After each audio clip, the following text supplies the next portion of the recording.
سب سے پہلے تمام دوستوں کو السلام علیکم۔ بابر اعظم دنیا کرکٹ کا باپ بن گئے۔ دعا ہے کہ بابر اعظم اس طرح ملک و قوم کا نام روشن کرتے رہے اور میچ وننگ پرفارم کرتے رہے، آمین۔ جلدی سے بابر اعظم کے فینس لائک کرے، پتہ تو چلے، خیر دل کی سنو، خوش رہو، آباد رہو۔ دوسرے ون ڈے انٹرنیشنل میچ میں شاندار دبنگ بیٹنگ، 77 رنز کی میچ وننگ، مزہ آ گیا۔ ویسے بابر کے کارنامے ذرا چیک کرو۔ سب سے پہلے پاکستانی ریکارڈ کی بات کریں تو پاکستان کرکٹ ٹیم نے مسلسل 8 میچز لگاتار جیتے ہیں۔ اس کے علاوہ بابر اعظم کی کیپٹنسی کو دیکھا جائے تو بابر اعظم نے ون ڈے کیپٹنسی میں اپنا پہلا سیریز بھی جیتا۔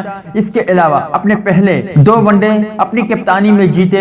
اس کے علاوہ زمبابوے کے خلاف دوسرے ون ڈے انٹرنیشنل میچ میں میچ وننگ شاٹ بھی بابر اعظم نے لگایا، مطلب کہ ایک ذمہ دار کپتان کی یہی نشانی ہے۔ اس کے علاوہ بابر اعظم 1 جنوری 2019 سے لے کر او ڈی آئی کرکٹ میں 1188 رنز 82.62 کی highest O D I average کے ساتھ یہ سکور بنا چکے ہیں، جبکہ کرکٹ کی دنیا کا سب سے ہائیسٹ ایوریج ریکارڈ ہے بابر اعظم کے۔ اگر آخری 24 اننگز کو دیکھا جائے تو بابر اعظم نے اپنے آخری 24 اننگز میں 1320 رنز بنائے ہیں۔ اگر بابر اعظم کے سٹرائک ریٹ کو دیکھا جائے تو 92.70 کے ساتھ ساتھ بابر اعظم نے شاندار 3 سینچریاں بھی بنائی، جبکہ 8 ففٹیاں بھی بابر اعظم کے ریکارڈ میں شامل ہے۔ دوستو امید کرتا ہوں کہ بابر اعظم کی یہ ویڈیو بھی آپ کو پسند آئی ہوگی۔ ملتے ہیں کسی نیکسٹ ویڈیو میں، تب تک کے لیے اجازت دیجیے، اللہ حافظ۔